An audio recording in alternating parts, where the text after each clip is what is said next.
नमस्कार, मैं हूं जगदीश प्रकाश। आप देख रहे हैं टीएफटी इंडिया। टीएफटी इंडिया में आपका स्वागत है। राजनीति के गलियारों में सरगर्मियां तेज होती नजर आ रही हैं।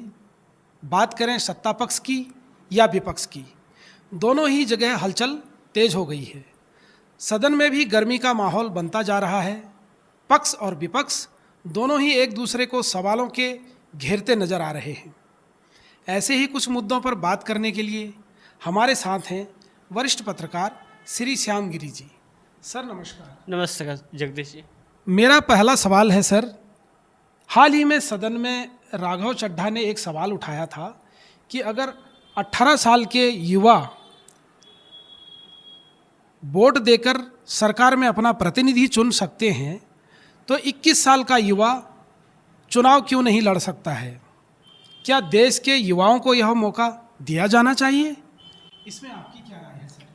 जगदीश जी, सवाल तो जुनून है और सही है सवाल। अगर सरकार बनाने के लिए 18 साल के किसी युवा को वोट देने का अधिकार मिलता है कि वह अपनी सरकार को चुने, तो खुद नेता बनकर के चुनाव लड़ने के लिए इजाज़त क्यों नहीं मिल सकती? बिल्कुल मिल सकती है। अगर वह सरकार चुनने के लिए सक्षम है और उसे अधिकार है तो उसे सरकार में जाने का भी अधिकार है। इससे इनकार नहीं किया जा सकता।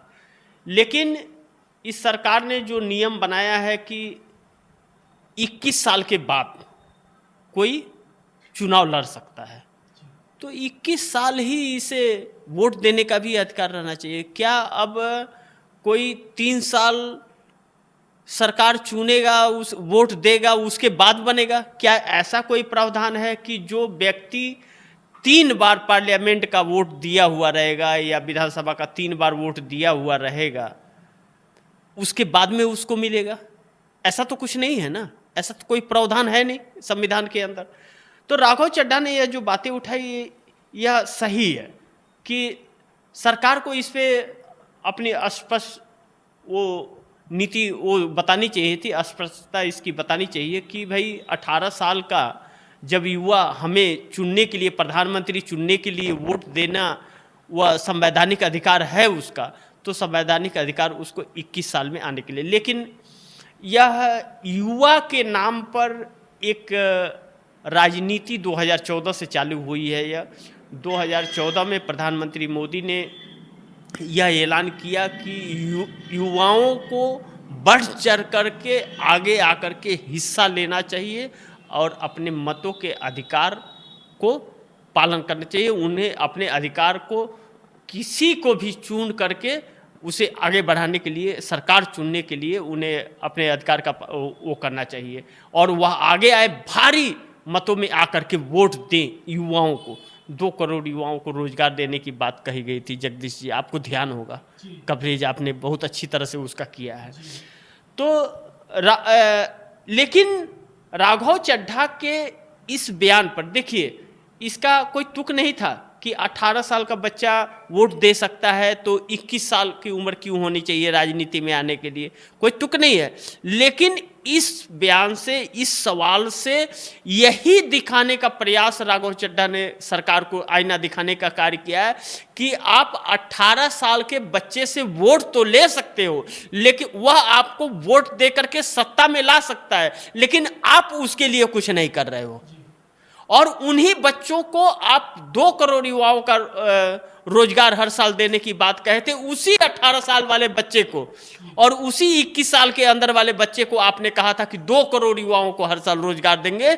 उससे सरकार तो बना लिए लेकिन आपने रोजगार नहीं दिए। मतलब ध्यान कहीं और था, निशाना कहीं और था। इसका मतलब साहब, नहीं तो आप बताइए जगदीश जी की पार्लियामेंट राज्यसभा के अंदर इसका कोई वो नहीं रहा, तुक नहीं रहा कि 18 साल के बच्चे से आप वोट ले सकते हो, 21 साल क्यों चाहिए उसे आने के लिए? नहीं, यह इशारा कहीं और था कि 18 साल के बच्चे को आपने ताली थाली बजवा करके वोट ले लिया आपने इस नाम पर कि 2 करोड़ लोगों को हर साल रोजगार देंगे। वह 18 साल के बच्चे पढ़ाई में उस समय बड़ी मगरूर रहते हैं, बहुत कड़ी मेहनत कर रहे होते हैं, उस समय उन्हें नौकरी की ज़रूरत रहती है, उस समय वह हर चीज़ समझने लायक हो जाते हैं, उस समय परिवार के दुखों को वह समझने लगते हैं, दर्द को समझने लगते हैं, उन्हें रोजगार की ज़रूरत होती है, उसी लालच में वह आगे निकल करके वोट देते हैं। लेकिन आपने क्या किया? आपने उन्हें ठगने का कार्य किया। तो इसका मतलब वही, उनका इशारा वही था कि आपने 2 करोड़ युवाओं को जो रोजगार देने कहा था, 18 साल के बच्चे से भी आपने वोट लिया लेकिन उसको रोजगार नहीं दिया। और 21 साल क्यों चाहिए आने के लिए राजनीति में? 18 साल कर दीजिए। जब वोट देने के लिए वो सही है तो आपको वह राजनीति में भी आने के लिए सही है। जी, आते हैं अगले सवाल पर सर, जो इससे अलग हटके है।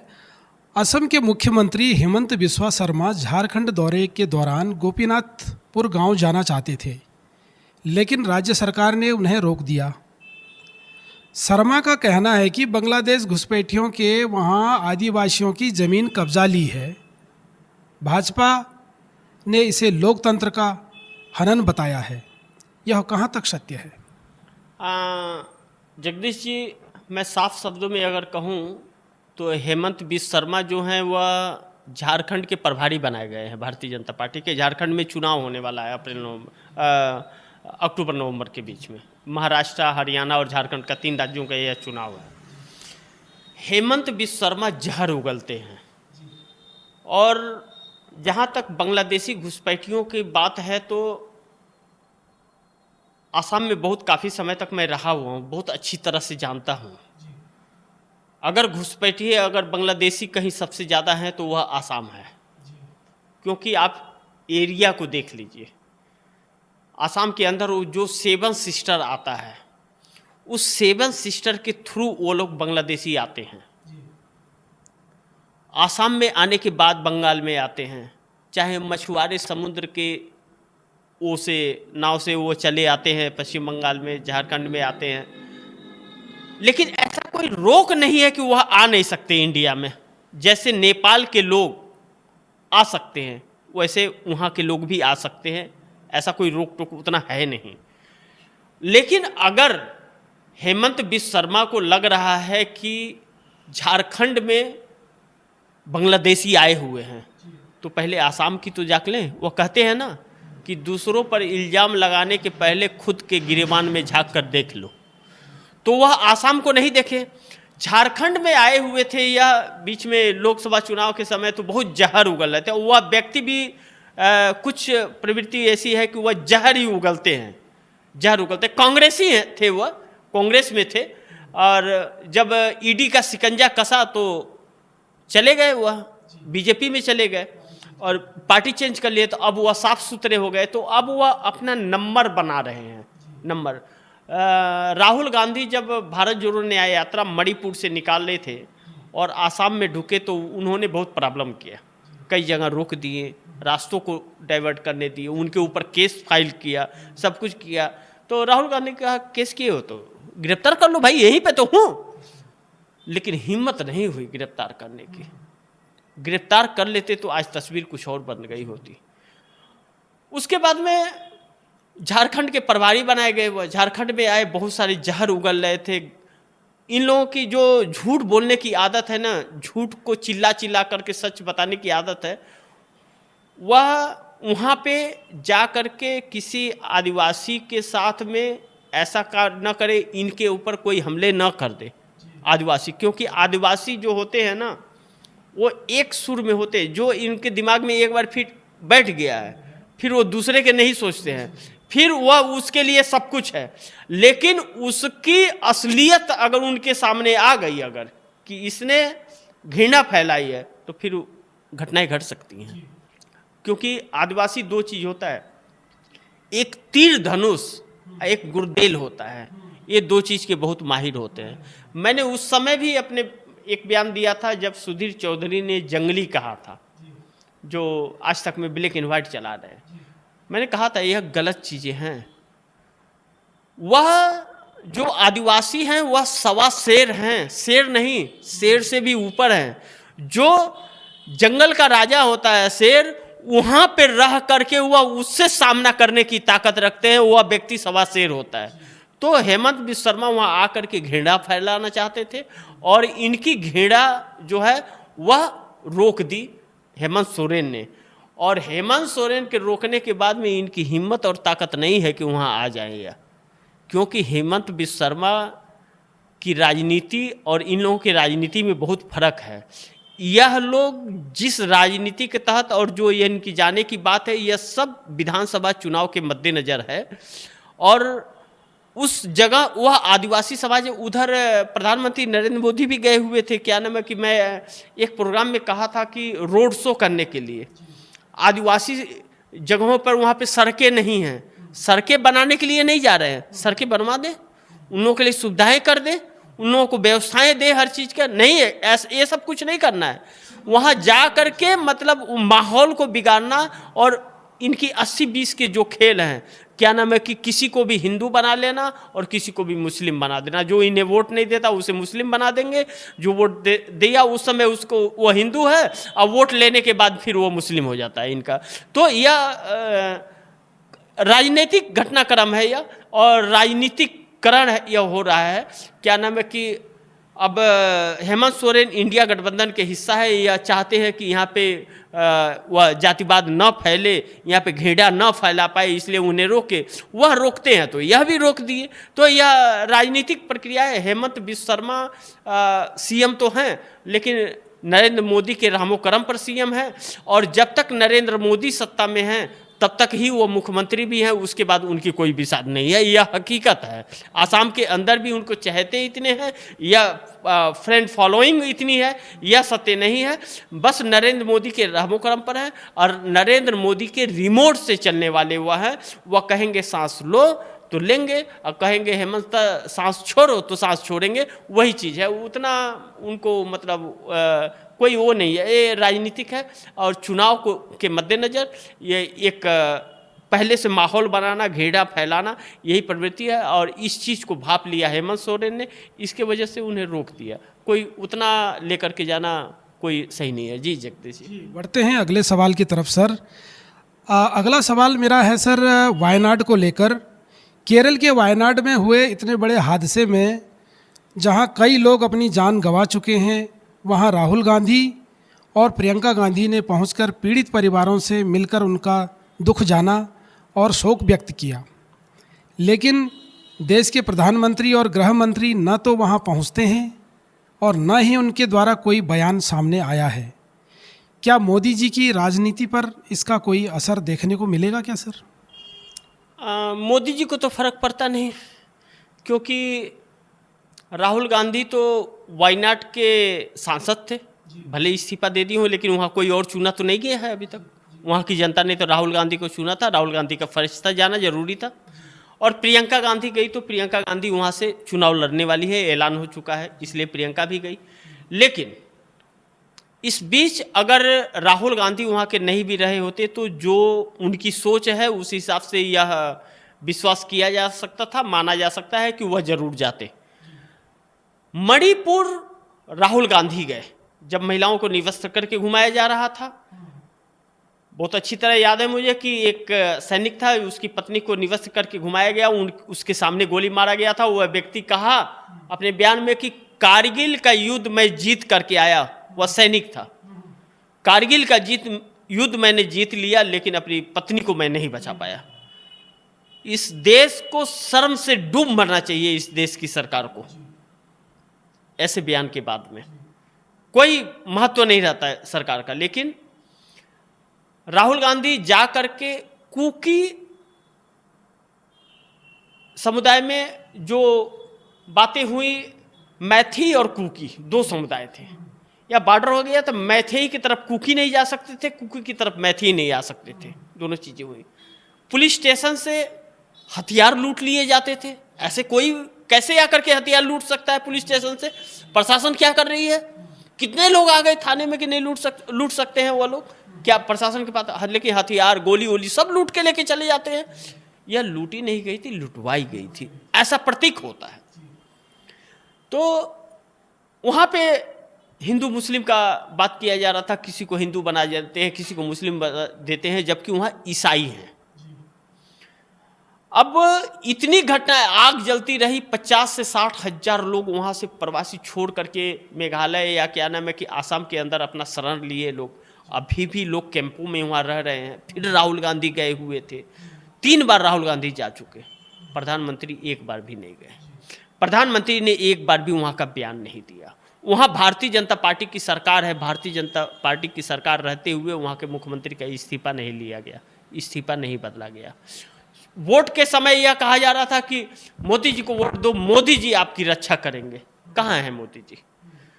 मणिपुर को लेकर के अविश्वास प्रस्ताव सरकार के खिलाफ लाया जाता है, लेकिन तभी प्रधानमंत्री मणिपुर का मन नहीं बोलते। 100वां एपिसोड था मन की बात का प्रधानमंत्री का, लोग सोचे कि कम से कम उसमें बोल देंगे, उसमें भी नहीं बोला। हाथरस का कांड होता है। हाथरस दिल्ली से कितनी दूर है?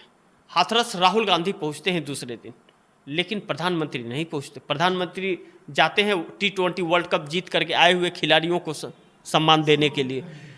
उनको सम्मान देना पहले जरूरी था या इन हाथरस के पीड़ितों से मिलना जरूरी था प्रधानमंत्री को? यह सोचना बहुत दिलचस्प है। तो वायनाड को लेकर के, वायनाड को राहुल गांधी गए मिलने के लिए, प्रधानमंत्री क्यों नहीं गए? जाना जरूरी था। यह सवाल कैसे कोई उठा सकता है कि राहुल गांधी एक दिन बाद कैसे गए? वह मीडिया क्या कर रही है? कैसे इतना दलाली करती है?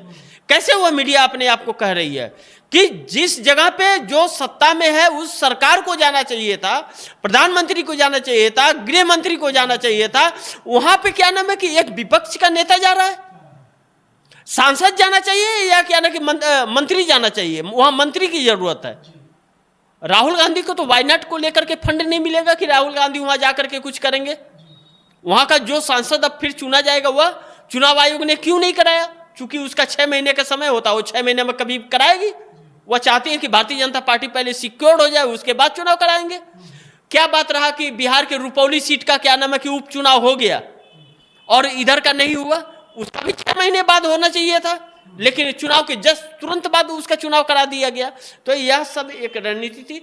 अब पत्रकार लोग कह रहे हैं कि एक दिन बाद गए राहुल गांधी, जब खुद को पिंजरे में इन लोगों को बंद किया था इसी सरकार ने, तब तो छुड़ाने के लिए तो राहुल गांधी मिल रहे थे। इन लोगों को याद आए, फिर यह लोग आक्रामक हो गए।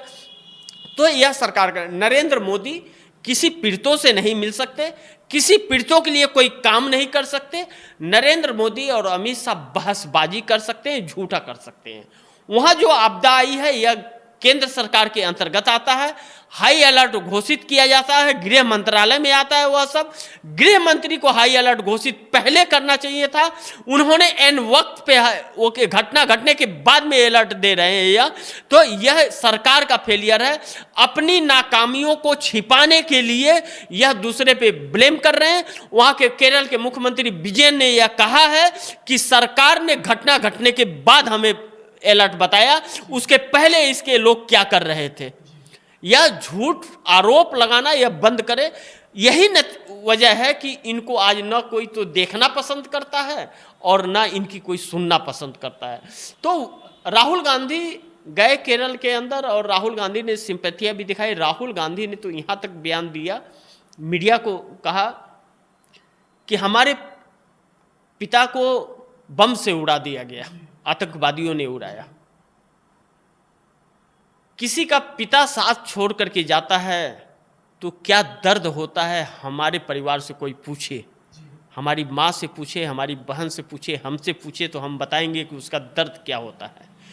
इनके पिता भाई बेटे इनके गए हैं तो इनके दर्द को मैं समझ सकता हूं कि वही दर्द इनके अंदर भी होगा। यह सरकार क्या जाने कि दर्द क्या होता है, जब इस सरकार ने सिर्फ दर्द ही दिए हैं, दर्द झेला ही नहीं है आज तक। तो यह बैकफुट पे आए हुए हैं, अपने पतन का खुद कारण बन रही है यह सरकार।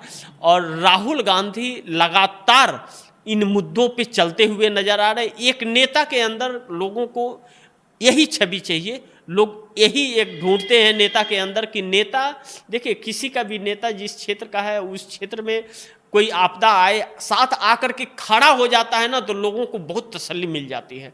भले कोई कुछ दे या न दे, लेकिन साथ खड़ा हो जाए उस दुख के घड़ी में, तो वो कहते हैं कि देखो हमारा नेता हमारे लिए आकर के खड़ा तो हुआ, उससे वह जो सक्षम है वह साथ दे, वह कराए उसके लिए।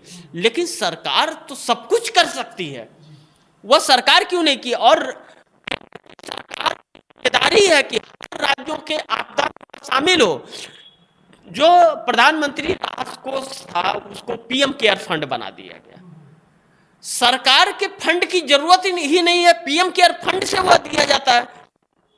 लाखों करोड़ रुपए उसमें पड़े हुए हैं, किसके लिए पड़े? मोदी जी जाते समय लेके जाएंगे क्या बोरा बांध के? हो सकता है नीयत ऐसी हो, क्योंकि उसका कोई हिसाब डाटा कुछ दे नहीं रहे हैं, उसमें जो कर रहे हैं वह झूठ बता रहे हैं, 10 रुपया खर्च कर रहे हैं, 100 रुपया बता रहे हैं। तो जब यह चीजें हैं तो यह सब एक बहानाबाजी है, अपनी नाकामियों को छिपाने के लिए दूसरों को ऊपर आरोप लगाने का इनका कार्य है। अपनी जिम्मेदारी से भाग रहे हैं। यह सरकार चलाने में यह विफल रही है भाजपा, चाहे वह 10 साल पूर्ण बहुमत की सत्ता हो और चाहे यह तीसरा टर्म एनडीए गठबंधन की हिस्सा हो। जी बहुत बहुत धन्यवाद सर, आपने हमारे दर्शकों को काफ़ी विस्तार में इन सवालों का जवाब दिया, जिसके लिए हम आपका बहुत बहुत धन्यवाद करते हैं। और ऐसी ही तमाम खबरों के लिए आगे देखते रहिए TFT इंडिया। मैं हूं जगदीश प्रकाश। नमस्कार।